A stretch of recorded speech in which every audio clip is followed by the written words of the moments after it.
I drive a 2009 Freightliner Columbia.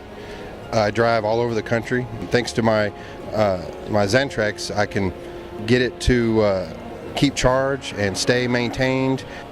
I probably never will have to buy another one. I want to, but if I don't need to, I love it. I have a Kenworth T2000.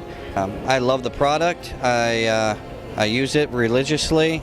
I recommend the inverter to just about everyone that has a large truck with a large sleeper. I have the Xantrex Freedom 458, and we have that in our truck sleeper.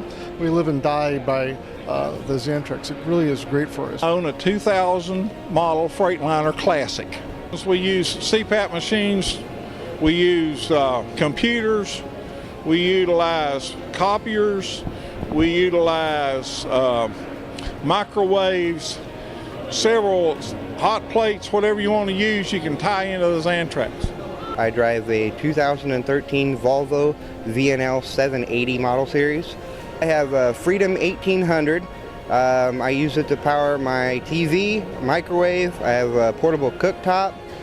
Powers laptops, cell phones, pretty much everything in the truck is all ran off of that inverter. It works extremely well. Love it. It does what it's supposed to. Powers my laptops. I've got a CPAP machine and it powers it. So about anything I need in my truck, it takes care of the job for me. It'll never let you down. Off and on over the years, I think about it once in a while, and you know what? I don't think about it very long because it's still working.